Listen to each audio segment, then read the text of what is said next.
Welcome to the Underground, the Steel City Underground, the black and gold standard for Pittsburgh Steelers coverage. Now, here's your host, Brian E. Roach.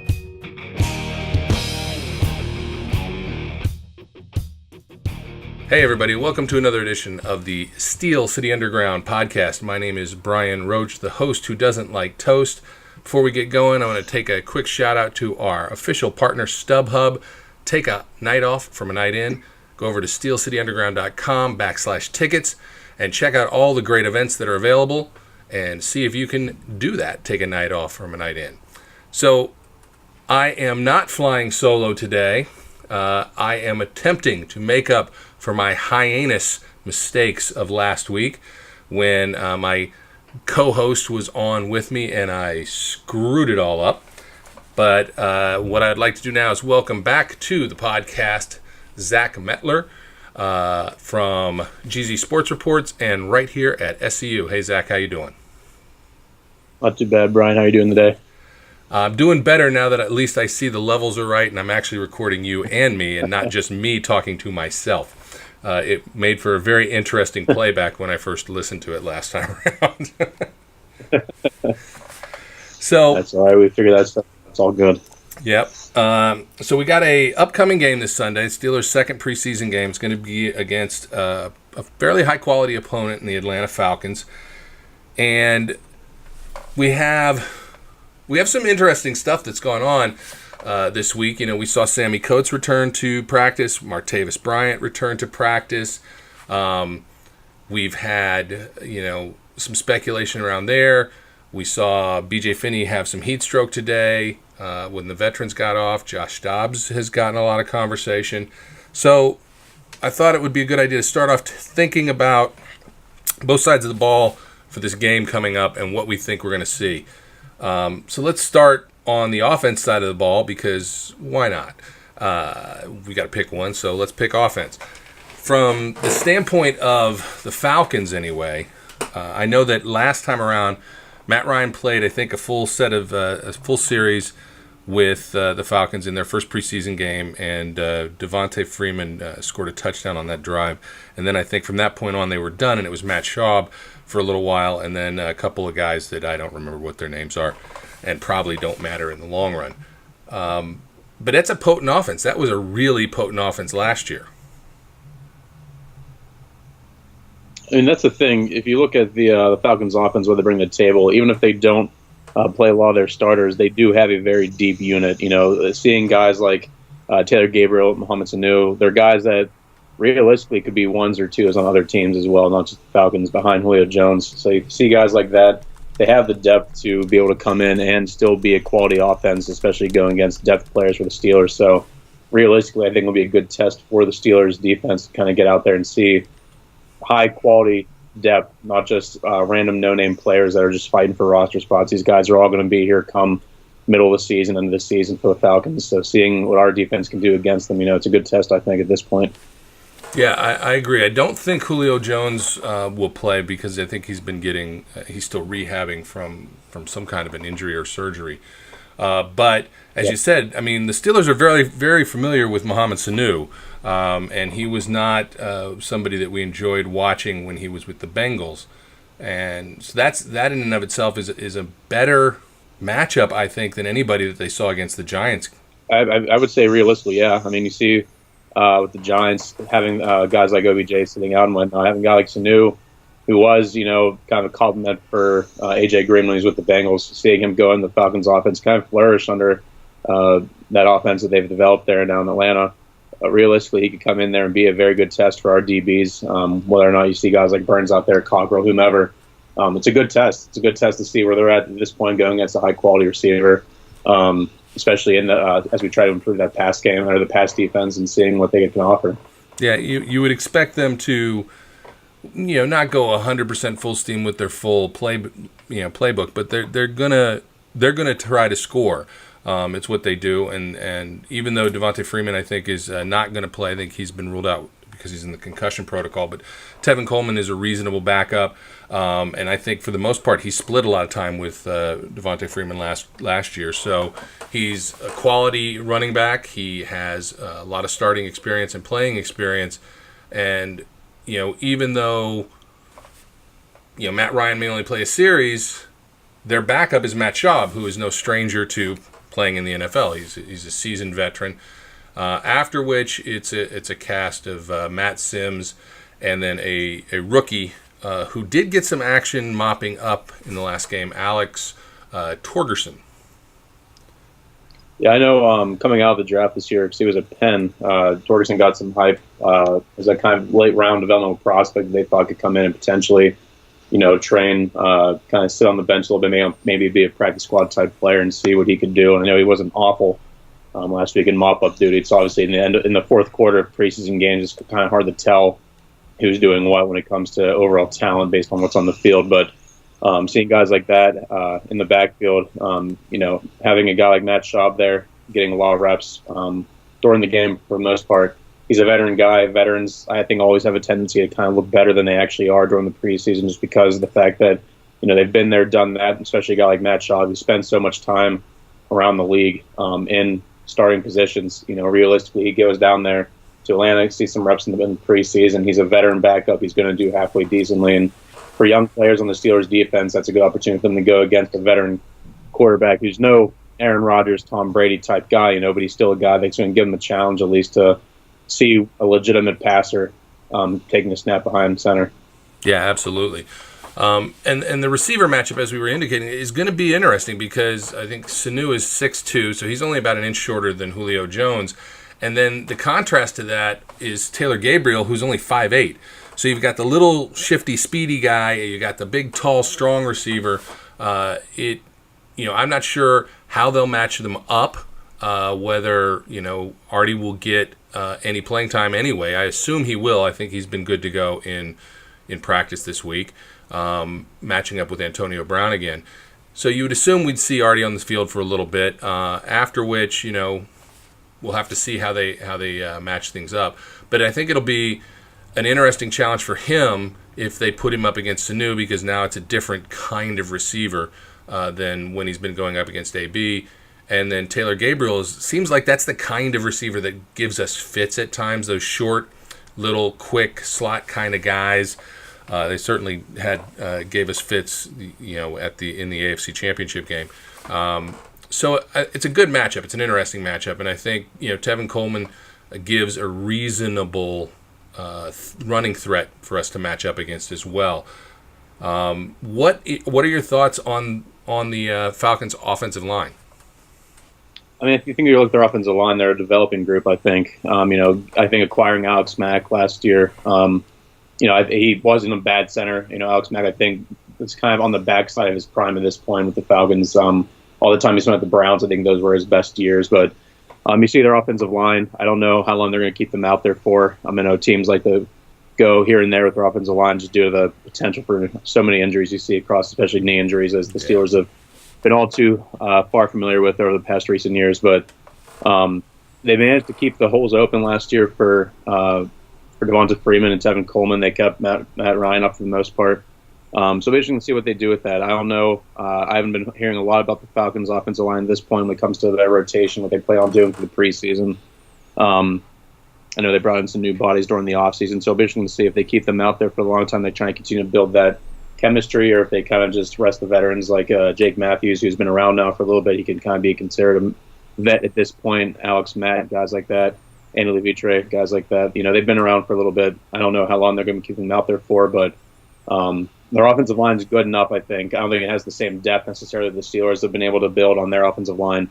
So it'll be kind of a good test, I think, for the Steelers' front seven to kind of see again if they can continue to show that dominance they did a little bit last week against the Giants, where you saw guys like T.J. Watt and Arthur Moats pretty much do what they needed to do, applying pressure to whoever was behind that quarterback for the Giants at that point. So seeing how they can adjust to this offensive line, especially in the depth that they don't necessarily have, it'll be interesting to see if they can stand up to the challenge for that. Yeah, I think the left tackle is Jake Matthews, right? Yes. So it'll be interesting to see how they measure up against them.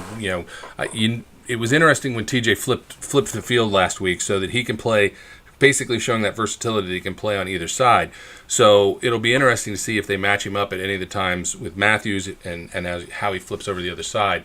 I don't think we'll see Dupree. Dupree hasn't practiced, if I'm not mistaken.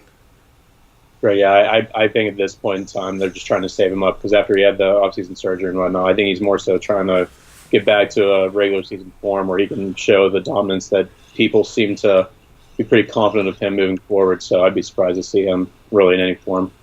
Do you think that James Harrison sees the field? I doubt it. Honestly, I'd truly be surprised if he sees the field once during the entire preseason. I don't think the guy has anything to prove at this point. With all the speculation now, with the back and forth between who's going to be starting and not, with T.J. Watt being declared the starter and then seeing Harrison show up on the new depth chart as the starter at the right outside linebacker. It's hard to say, but I don't think he's going to play. I don't know if I would even consider playing him. The guy's been around far longer than anybody else has. There's no need to get him out there, I don't think, to risk anything injury-wise. So realistically, I think it's a good chance to see the guys you do have that are trying to improve themselves, or like guys like Arthur Moats that are trying to prove that they're worth keeping around. So, yeah, I mean, James Harrison, he's there. But if I'm Mike Tomlin, I don't play him. Yeah, I agree with that. I agree with you completely on that. I know they signed a new outside linebacker this week because they are thin there right now. I think Chicolo was back in practice this week, so we might see Chicolo get some snaps during the game. But yeah, they TJ got 70-something plus snaps or 70% of the snaps on defense last time against the Giants, and he was high motor the whole game, which was great. I'd like to see that same effort from him. Obviously, it's one of the guys to watch. So, along the line, I would like to see a little more out of our secondary group of D linemen. LT Walton, Johnny Maxey.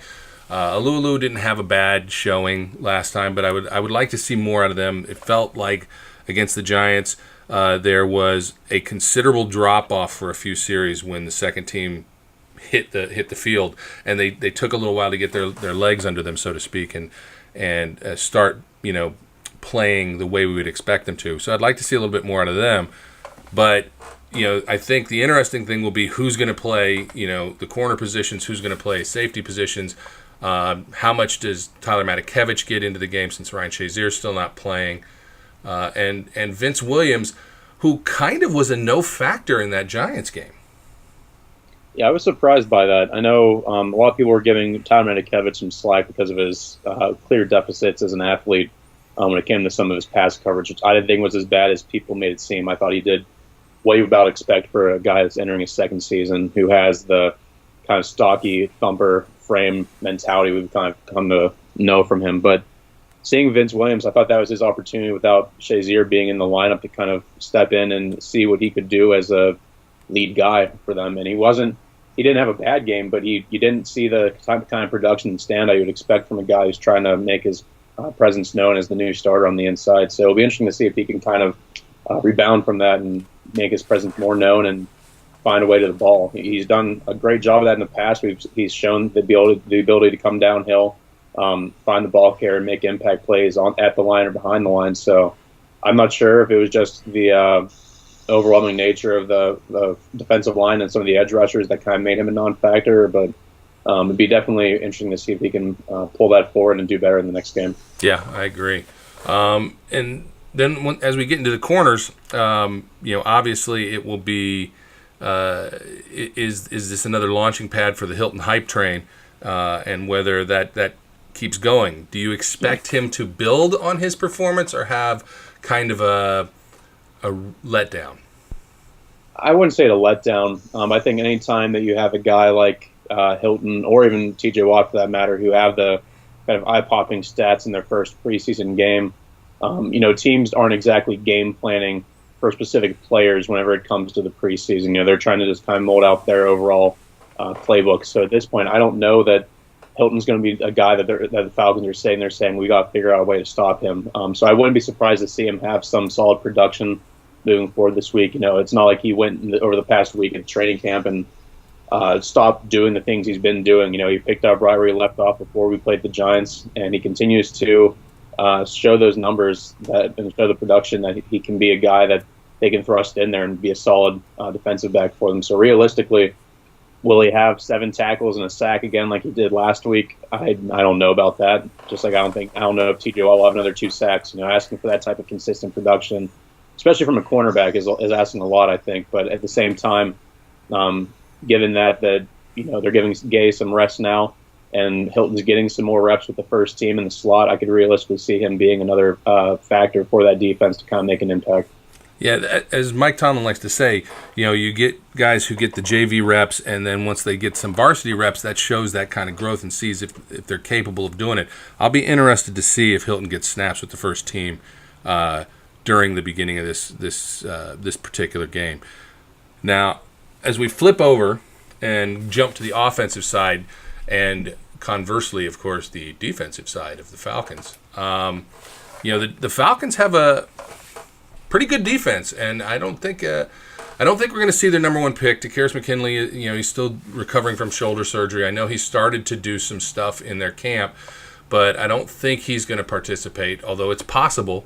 But you've got a decent group of individuals on this defense, and they signed Dontari Poe from Kansas City. You got Vic Beasley, Courtney Upshaw.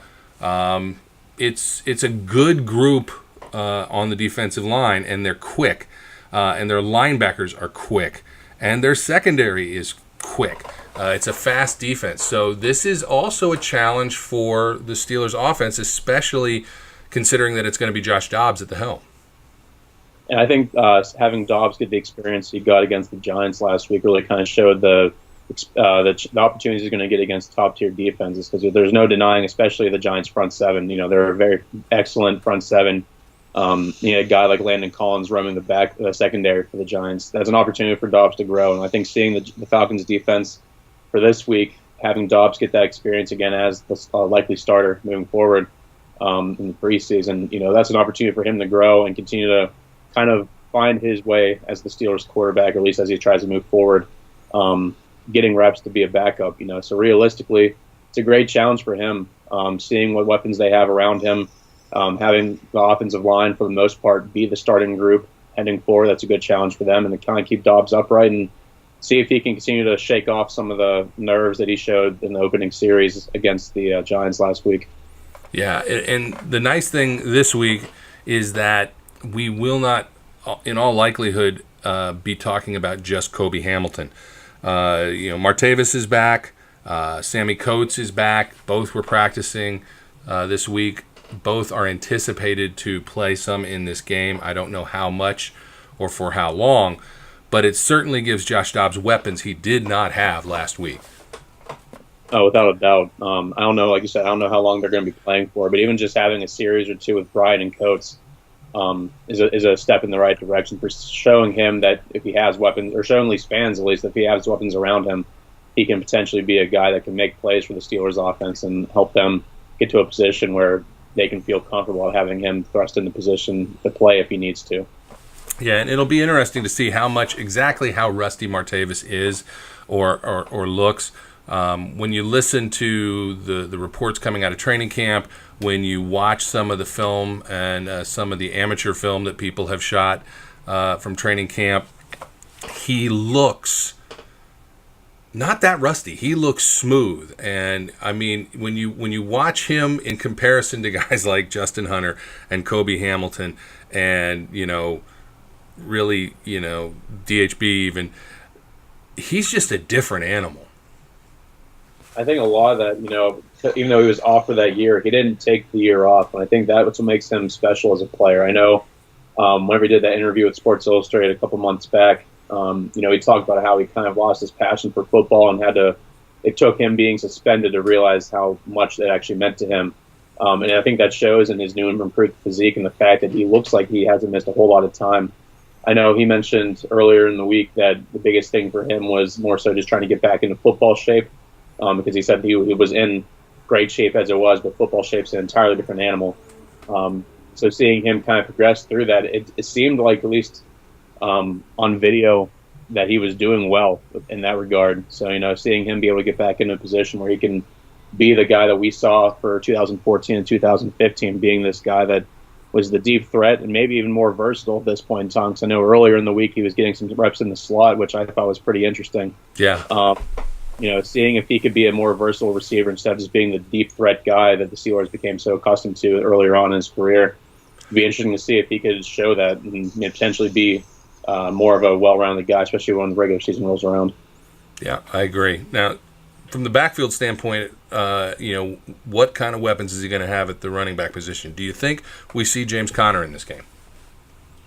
I'd be surprised. I know they had talked about seeing him a little bit more. I think looking at his position on the depth chart at this point indicates the fact that I don't know if they're going to rush to get him back in there. I know he had been seeing some reps during practice, but then also was ending practice early for most days during the week.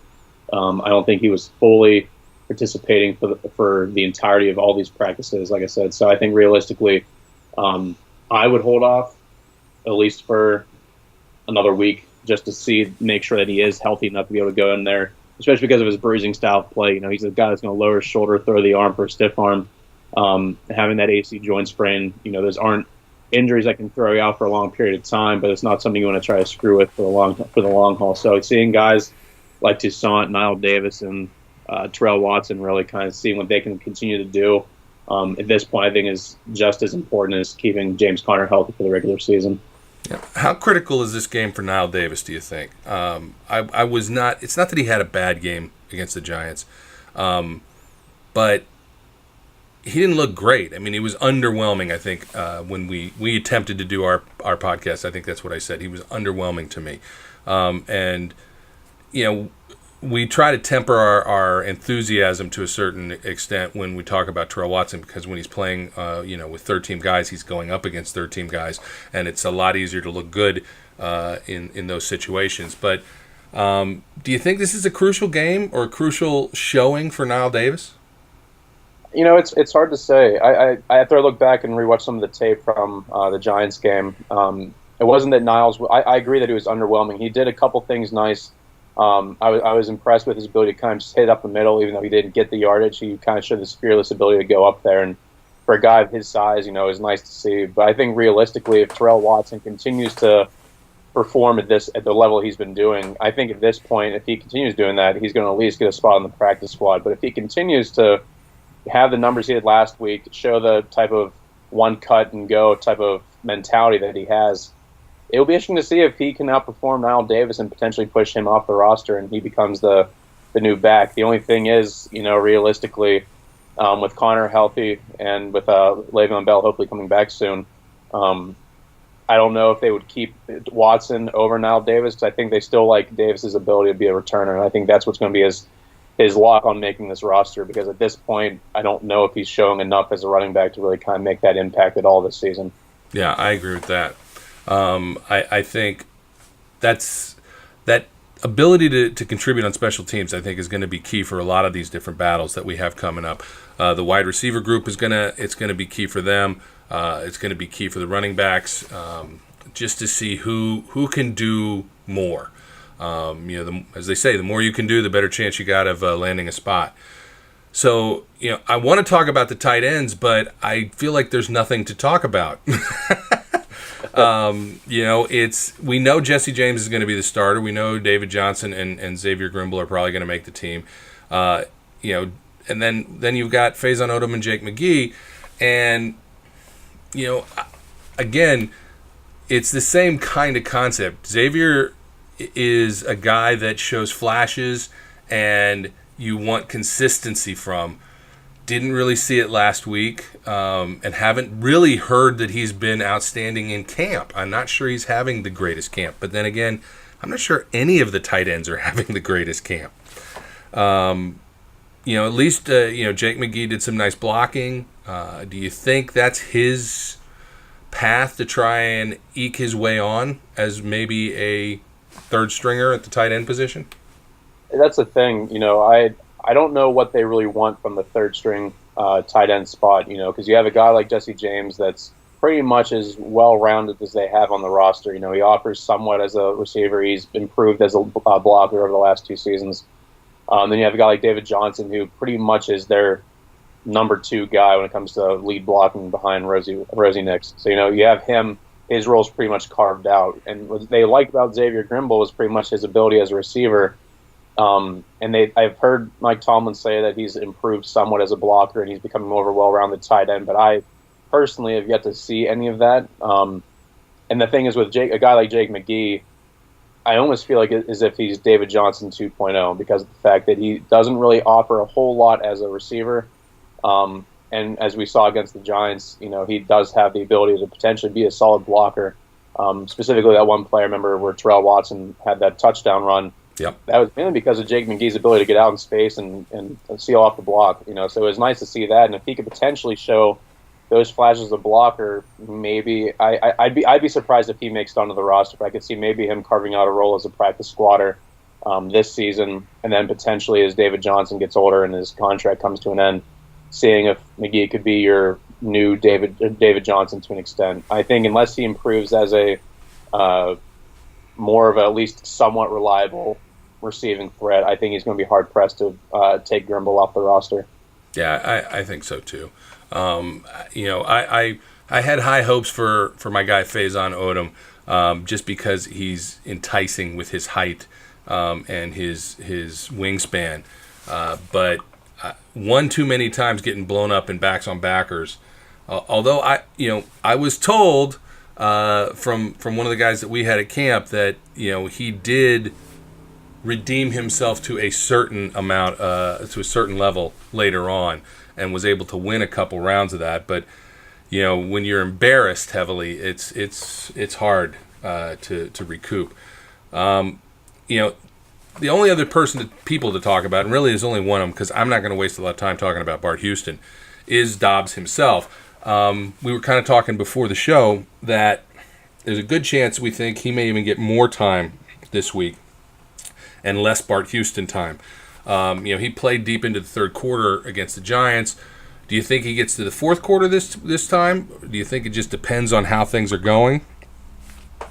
I think a lot of it has to depend on how he's going, but at the same time as well, I think what we saw last week from Dobbs is intriguing. I think it's intriguing to the Steelers coaching staff as well. I think we see how he kind of started out rough out of the gates. I remember watching his footwork, especially. He was very shaky, very antsy, and you could tell he didn't really feel comfortable. But by the end of the game, at least his part of the game, he was looking a lot more comfortable in the pocket. He still was making a couple mistakes here and there, but he's a rookie, so that's to be expected. But there's been a lot of good things from what I've heard about him during the week. I know, especially in a lot of the 2-minute drill work and the 7 individual shots.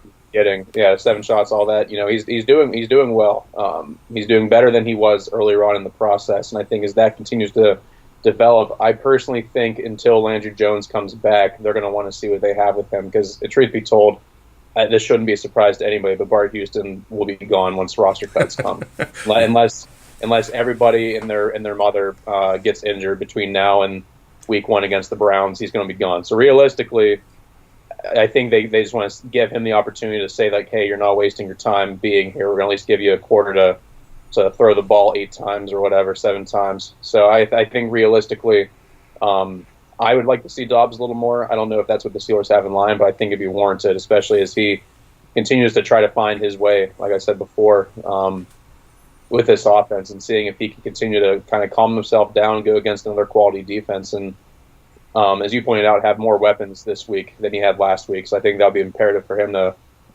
move forward as a player. Yeah, I agree. And it's funny, we were talking last week after the game that in the non-existent podcast that if Landry Jones doesn't get hurt, Bart Houston probably never sees the field. So we talk about how much Joshua Dobbs is benefiting from these extra reps, but Bart Houston is getting an opportunity. He didn't make much of it yet, but he is at least getting an opportunity to display anything he has to display for other teams. Because quite honestly, when they signed him, we knew he was a camp arm. We knew he was a camp body. And there's I can't imagine a universe where Bart Houston is on the team at the end of camp, nor on the practice squad, because there's not enough reps to keep an extra quarterback on the practice squad. I mean, Ben's going to take the reps during the season, and whoever's number 2 will take whatever's left, and there's not that much. So that's the best thing about this fact that Josh Dobbs is getting all this work, is as the number 3 quarterback, which, I'm sorry, Nation, he is still going to be the number 3 quarterback at the end of all this. But as the number 3 quarterback, he's going to see almost no reps all through the season. So the fact that he's getting this time and they're getting a sense in advance of what they have with him, I think is truly beneficial. So when we look at this game, what do you hope to see, and pick somebody who you think is going to be the standout of this game on both sides of the ball? So my short answer would be Mike Hilton, but to prevent my favoritism from shining through again, I'd really like to see Javon Hargrave, actually. I feel like that's a guy that a lot of people should be talking about more than they already are. Last week, from a technical standpoint, he really was a difference maker along that defensive line. He really came in there. He was putting pressure on Weston Richburg, play in and play out. He was showing much better pad level. Not that it was bad last season, but he was showing superior pad level during his snaps against the Giants, and he was showing excellent hand placement. His get-off is still a blur. He gets off the ball quicker than most defensive linemen in the NFL do. I think that's insane when you consider his stature. So realistically, he's a guy that he might not show up on the stat sheet like Hilton or Watt did last week, but I think he still has the potential to make a big impact. But on the offensive side of the ball, I'm going to go with Kobe Hamilton here. I think realistically, you look at him. I know we briefly talked last week about it. I don't know if he has a role carved out with the Steelers right now, but I think he is auditioning for another team, because he realistically, a team that doesn't have the depth that the Steelers have within their wide receiver group, realistically, he could put himself in as number 3 or number 4 on another roster and flourish in that role, if not more than that, if injuries happen. So I think him continuing to have a standout performance, even with Bryant and Coach return this week, I think that's going to be good to see him move forward and continue to try to show that he is worthwhile to stay in the NFL, even though, in my opinion, it won't be with the Steelers just due to the depth they already have. So it'll be nice to see him maybe get more receptions than just the 2 for 70-plus yards he had last week. Yep, I agree with that. It'll be interesting. I am. You stole my J wobble from me. I'm just saying. I pointed it out. I know we talked about it last week too, and I pointed it out in my Good, Bad, Ugly piece. Javon was dominant. I mean, he really was a difference maker, as you said. He just really showed improvement, in my opinion. I mean, the whole. There was one play, I think, where Stephon Tuitt got washed out and kind of taken out of the play. But for the most part, they were all 3 really good. So since I can't pull Javon in, I'm going with Vince. I think Vince needs to have a bounce back game. I think Vince needs to have a statement kind of a game. He needs to remind everybody that he's there. And he certainly can. Look, I mean, he's lighter than he was. He lost some weight, so he's a little bit faster. And he was always a thumping kind of a linebacker. He should be able to show up in this game. And so that's the guy I'm looking to show up on the defensive side. On the offensive side, I'm just going completely geek mode. I want to see 90-something yards. Martavis, take it to the house. That's what you know what? I don't even care if Josh Dobbs can't hit him. I just want to see him 5 yards behind whoever the defensive back is, just burning them. Even if Dobbs misses, that's what I want to see, because Ben's not going to miss him later in the season. So those are the 2 guys that I'm looking at specifically. And do you think anybody falls down in this game? Talent-wise, you mean? Or pretty much like where they are right now? It's going to be interesting to see what Justin Hunter can do. He had those moments earlier on in the season, in the preseason, where he was showing flashes that he could be this guy. He was building this rapport with Ben Roethlisberger, but you haven't heard much. Maybe that's just me. Maybe I'm just not listening hard enough. But I want to see if he could do anything. But at this point, I think he still has a chance to make the roster, but I think he's going to be hard-pressed to have a good game because, especially with the return of Coates and Bryant, with Kobe Hamilton having the standout game he had last week, showing deep playability, I think Hunter needs a big game. And if he doesn't, I don't know if he'll fall down necessarily, but it's definitely going to be something to watch. And on defense, my guy to see what he could do and hopefully not fall down, but might, is Ty Minikevich, just due to how athletic this Falcons offense is, and him being kind of the thumper guy that Vince Williams is. I think, in my opinion at least, I think Vince Williams is a tad more athletic than Minikevich is. And I'm a big Dirty Red fan, don't get me wrong, but I think you have the opportunity to potentially see some of his athletic limitations that he'll have to work through, and I think that'll kind of show the type of player you have with him moving forward, even though I think he is a guy that the Steelers are going to have as a long-term type of special teams player, depth guy, potential starter down the road. Who knows when everything pans out years from now, but I think realistically he's a guy that might be a little bit on an island this week. I know he showed a little bit last week against the Giants, and seeing if he can kind of overcome those athletic shortcomings he has will be something to watch out for. Yeah, we're on the same wavelength here, because I think Justin Hunter by default has fallen down simply from no other reason than Martavis is back and Sammy is back, and as soon as those two guys got back on the field, nobody was talking about Justin Hunter, and so this is an opportunity, because he didn't really get to play in the Giants game. This will be an opportunity, because Juju's not going to play. Almost, I would be stunned if he did. For Justin Hunter to make his case, if he's going to make one, and I kind of think we might be seeing the fadeaway of Justin Hunter, but we'll see. I mean, I don't want to wish ill on the guy. I think it would be great to have another big, tall guy who's a deep threat or a red zone threat, but I have a feeling that he may have a slide back. I was going to pick on Joshua Dobbs just to get Zach Adonia's brain in a fury. But with the weapons he has on this, if Dobbs slides this week, this is definitely not the week to slide. Even though this is a good defense and it's a fast defense, it's not the week to slide, because he's going to have weapons that he simply didn't have before.